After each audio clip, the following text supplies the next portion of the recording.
Audio. Oh.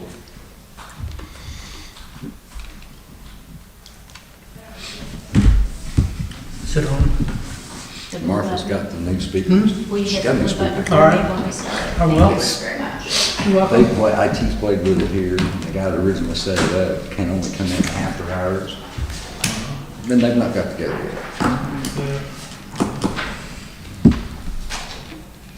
But it's coming.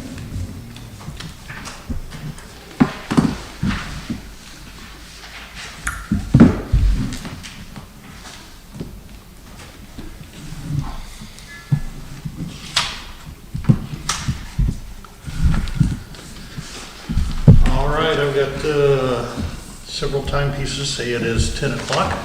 Is everybody ready? Yep. All right. Good morning, everyone. Today is Thursday, March 12th, 2026. We will call to order this meeting of the Lawrence County Redevelopment Commission, meeting in Bedford, Indiana. We have an agenda presented before us. This was sent out to folks in advance. I'd ask if anybody sees anything they want to change, amend, delete, etc. on the agenda. If this is satisfactory, this is how we'll move through the meeting today. We'll call the meeting to order, and then we will have a little ceremony, a swearing-in ceremony. Since the last time we had one of these ceremonies, we've had two new members join us, Jack and Rick. So I will say part of the official oath of office. I'll ask you to repeat after me, and after the meeting, we can sign the paperwork, and Michelle will notarize it for us, so we'll all be up to date on that. So repeat after me. Say, I state your name, Rick Jackie Butterfield. Kimberly, do solemnly swear Do solemnly do swear solemnly swear that I will support the Constitution of the United States that I will support the Constitution of the United States of America, and the Constitution of the State of Indiana, and the Constitution of the State of Constitution the State of Indiana, Indiana, and that I will faithfully and impartially discharge my duties that I will faithfully and impartially discharge my duties discharge my duties as a member of the Lawrence County Redevelopment Commission to the best of my ability and according to the law. So help me God. discharge my duties as a member of the Lawrence County Redevelopment Commission to the best of my ability and according to the law, so help me according to law, God. So help me God. You are duly sworn in. It's an august body you've joined here, so. Welcome, both of you. All right, we will move on now to an approval of the minutes. Copies of the February meeting were sent out in advance, so hopefully you had a chance to take a look at it. Make a motion to approve the minutes as presented. Jack has made a motion to approve. Is there a second to the motion? Second. Rick has seconded the motion. Rick's first official appearance in the minutes is now made. Any further comments? Hearing none, all those in favor of the motion signify by saying aye. Aye. Opposed, like sign. Abstention, like sign. The motion passes 5-0. Approval of claims. I don't believe we have any claims at this time, do we, Michelle? No. Okay, so nothing to do there. Next up, item number 5 is a Shell building update. I have been in the building a couple times recently, and Wally stopped by the building recently. Wally noticed that we're having some erosion issues. I noticed that we were having, we continue to have moisture issues inside the building. So I reached out to Greg Martz and Runabaum. Said I'd like to get those things taken care of before we take ownership. They said they will, it shouldn't be real hard for them to take care of the erosion problem. I couldn't get the fan, the exhaust fan. I tried to, That's what I asked them about. I said, we either need to look at getting the exhaust fan turned on and or putting a moisture barrier down over the gravel. They said they will get with the Beal Electrical, who I guess installed the fan, and it should be turned on. I haven't gone back to check on that. So we will watch that, see if getting the fan turned on does take care of the moisture problem. If it doesn't, then they will put down a vapor barrier for us over the gravel that will prevent moisture from the ground coming up. I've been in Shell buildings. I think a majority of the ones I've been in do have a vapor barrier down typically, but not all of them. It's It's a standard practice, but not a universal practice. So we got a couple options to take care of the moisture there and keep an eye on I it. think we had questioned about that to start with, and Yeah. they kind of wanted to not do it to start with, to see if the fan, Yeah, that's right. but I'm like you, a lot of the buildings that I've been in had the vapor barriers, you know, so. So we'll keep an eye on that. We've got a few more weeks. I think it could have been better probably if the fan had worked. But I tried it on automatic, I tried it on manual, and I couldn't get the exhaust fan. I mean, it's a huge fan. And it's not a lack of power but it may not have power to that box. And I'm not fooling with it because it slaps you and I don't like being slapped. I'm waiting for that. It's not on a temperature control, is it? Is there a thermostat control on it? I don't think so. It has a 3-light panel with center switch off in the middle, manual left and automatic to the right. And I didn't open the panel. I'm truly afraid of anything that hurts me and I can't see it.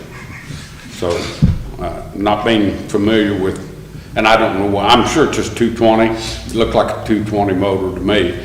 It's wired, I can see wire going to it, but I couldn't get it to function. Lights work, our photosynthetic, our motion detecting lights come on if you walk around inside. And it would have been better if it had been on. I don't think we would have had as much accumulation. Yeah, I think it needs to be on, so hopefully they'll get onto that, and next time one of us gets down there, we can check it and make sure things are in better I'll shape. try to stop by this weekend Okay. and check on it and see if the fan's on. Okay, that'd be great. Because we definitely don't want to let that go very long, because we know what happened down at Washington to their building, you know, they had all that rust issue. Yeah. And then they tried to fix it, you know, so. Rust and even mold, I think they had down there too, so. All right, Before we get completely away from the Shell building, I actually have inquired with Four Seasons and with a boy named Johnny Stone that they mow commercially, or they just mow as just additional income, to give me a quote on mowing that and keeping it up in the future. And I don't know who does the bank anymore. Louis, Yeah. I don't know if he'd be interested in that. probably not. I didn't think so. It's big, so. And I did get an inquiry back, and the other one hasn't called me yet, so I don't have anything yet, but as soon as I get that, I'll bring it. yeah, maintenance of the grounds will be our responsibility, I agree. We're also Right. willing to serve the community best by keeping it attractive. So the listing of the buildings taken place or will take place? It's in the process. I haven't gone online to see if it's on LoopNet or anything. Kevin said, marketing is going to be finalized material this week. That's what he told me on Monday, so they may wait till they. So we've signed a contract with them? Yes, yeah, I All did right. sign a contract with them. All right. Next up is the bond issuance update. And so what I have learned from our good friends at Baker Tilly is by the end of this week, they will have a draft request for proposals and term sheet, which they will send to us, or me at least, for review.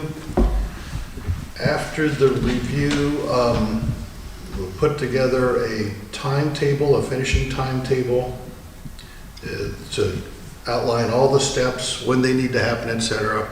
One of the things that's happened, we originally had a hearing on appropriations back in 2023 on how we're going to issue the bonds, use the bonds to acquire the building.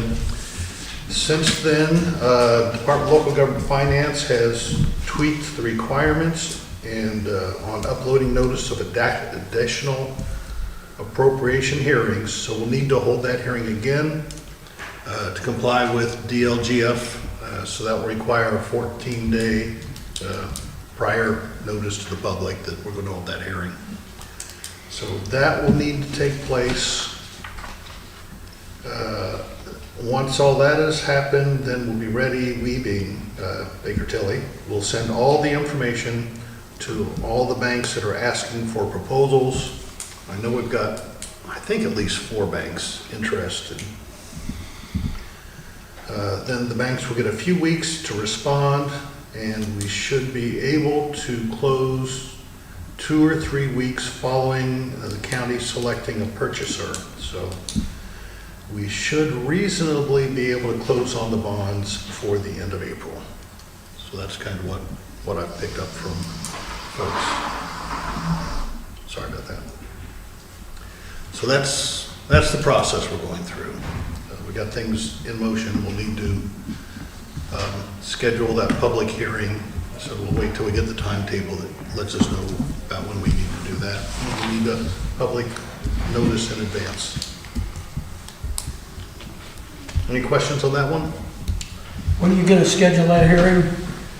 What's it, They'll put together kind of a timetable for us. Jack, it'll say this day do this day do this day do this. so we're waiting on them to set the timetable? Yeah. All right.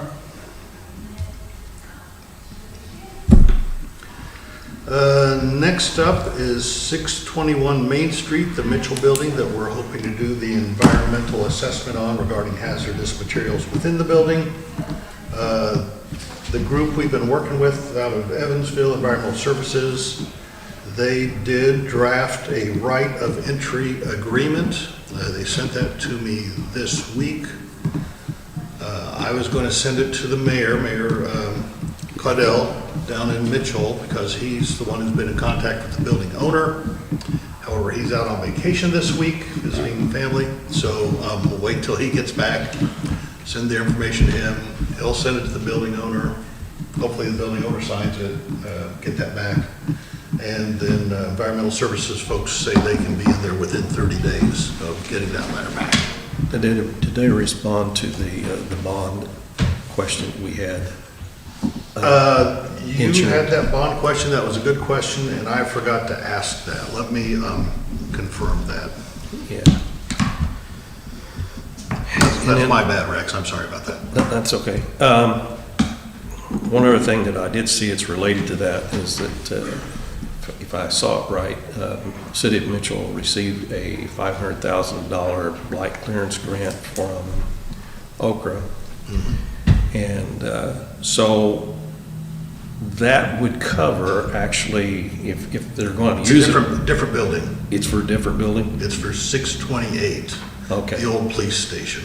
okay, I know, that's across the street. Across the street. Yeah, Yeah. okay, I didn't know whether they were, I didn't know how open it was, if it was for a specific spot or not, but, Yeah, it's specific to this, to the 628 building, Jack, Right. sorry, Rex, what's that? Isn't it the bank, the old bank? Yeah, Yeah. the old bank, old police station building there, yeah, the one that's next to that little pocket park. that's across, okay.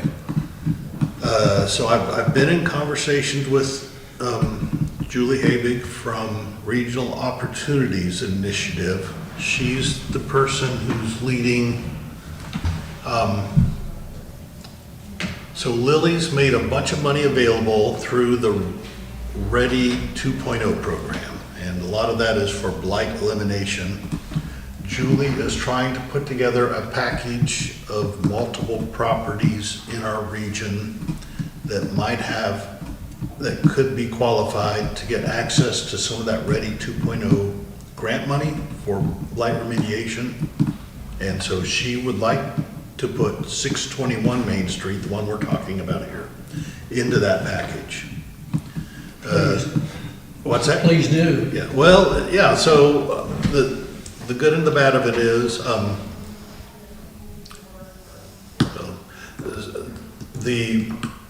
it's a complicated program. Their grant would cover 20% of the cost of rehabbing the building, but a private sector entity needs to cover 60% of the cost, and then a philanthropic / nonprofit needs to cover 20% of the cost. So we've got to actually have a private sector entity that's willing to take on the cost of rehabbing, restoring the building in order to be able to tap into the 20%. And then we got to find the other 20%, which, I don't know, probably there's a way to scare that up between 2 or 3 different pockets we can find. So is that for rehab only? Is that how that one works? If I understand your question correctly, yeah, it'd be rehabbing the building, rehabilitating it. They have a preference for projects that do create additional residential spaces. So if someone, you know, if Rick's rich uncle with deep pockets were to come in here and say he's going to rehab the building, put, 6 apartments up on the second floor and 2 or 3 apartments on the back of the building on the ground floor, and preserve the whole front for retail establishments, that would be the perfect answer here. He put in his 60% of, what is it, probably a $2 million project or more. And so then the grant would provide 20%, and then the other 20% would have to come from kind of a government and philanthropic kind of package of funds, wherever we could find them, so. Anyway, And that's Julie, rehabbing. What's that? That's rehabbing. Yeah, Have you been in that building? yeah. It's parts of it are quite a mess, parts of it are only just a mess, Yeah. so. 'Cause, I mean, the biggest part of that roof is gone. Yeah, in the back it's really And bad. the floor, if you walk in there, as you know, you stay against the wall. Yeah, and especially in the back of the building. The front of the building, the floors are relative, well, anyway, it needs a lot of work. And so, Because I haven't been in there it's probably been 6 or 8 months now, because I cut the power to it. did you? And that's when me and Larry Cardell went in. Okay, It's not good, yeah. for a lot of reasons. And I thought under that grant, that $500,000 grant, I thought their plan was to take that back to green space. They're beside. Yeah, so that's Friendship Park. so that's the 628 building, and 621 is the big building crossing. For 628, the grant says that you've got to demolish it, and then you can't rebuild on the site for at least 5 years. Yeah, so you're right. Take it back to green space. Yeah, so, that's a lot of Well, I moving think pieces. there are some things that they can do to it within that 5 years, but it's very limited. What's, So, I mean, they could, I think, for instance, they would allow them to put like a gazebo or something like that on the parks, as a park space.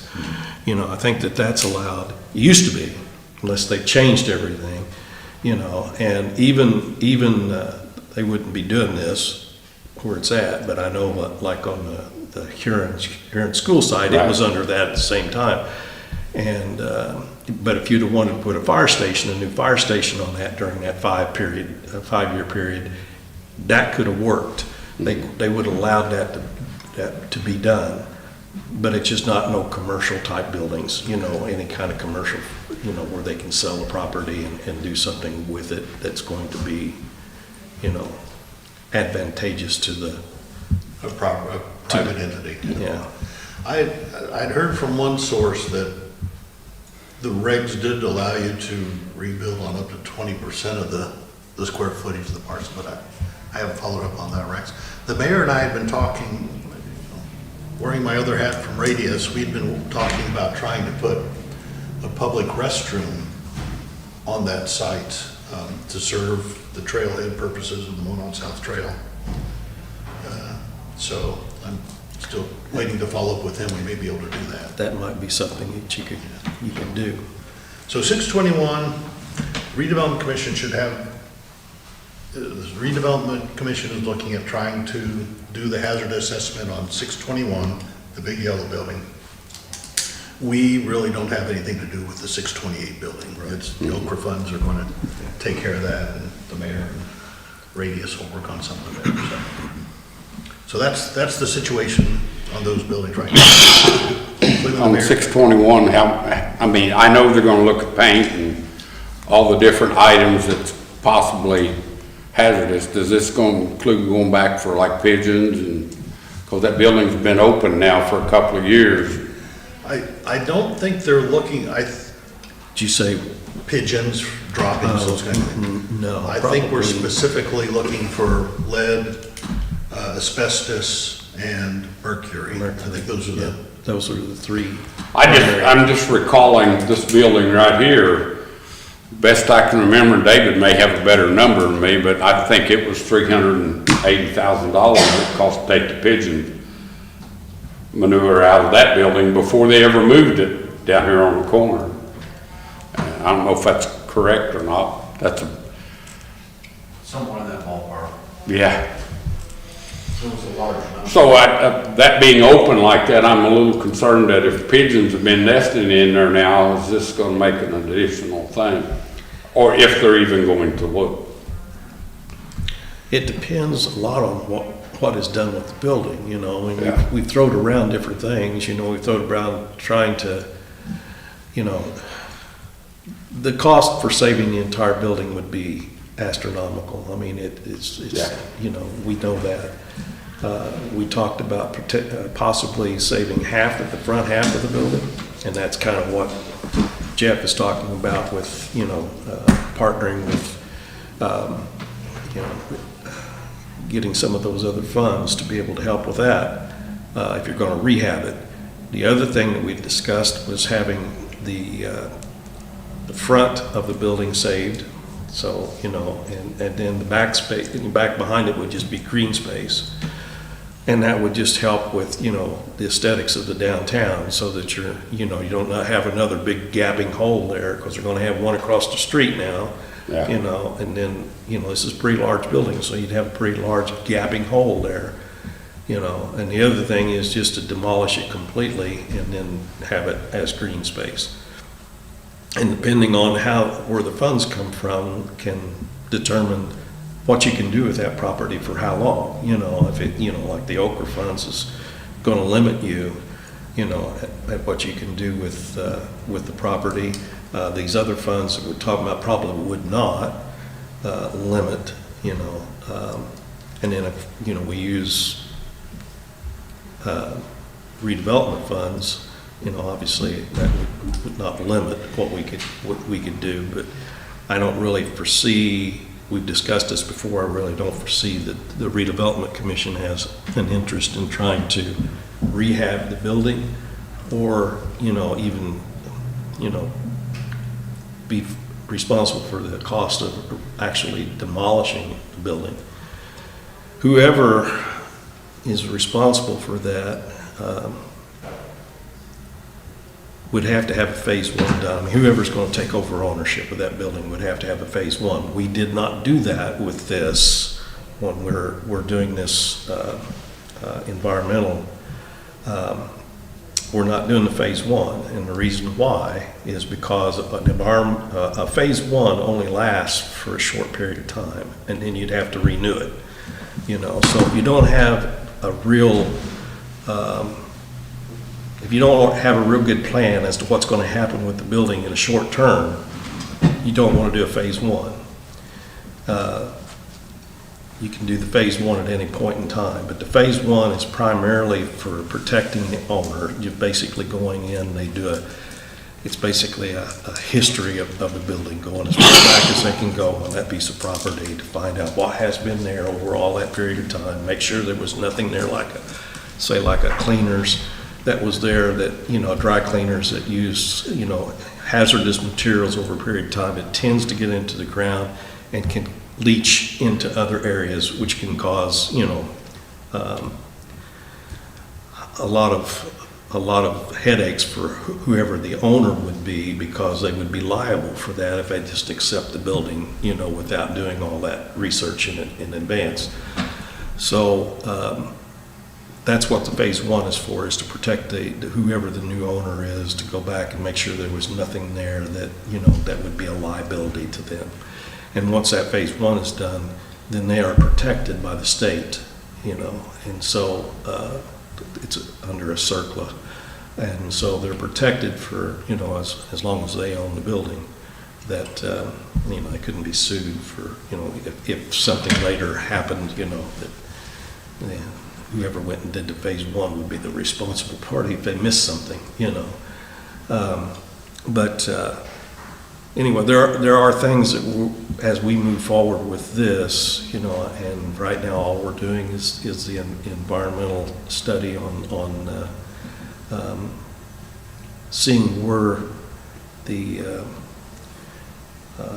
various environmental issues with the building internally are, so we can isolate those, and then potentially we may look at removing those, whatever those things are.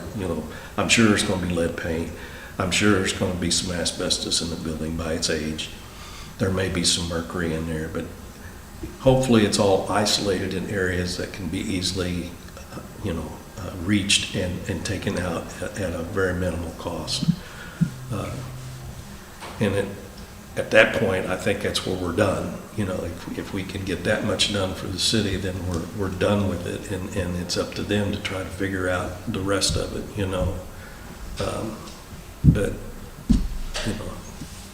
others may have different ideas on that, but that's kind of where I thought we were at with this. And so, but what we're spending now is pretty good little chunk of money, just to be able to do this testing, so. All right.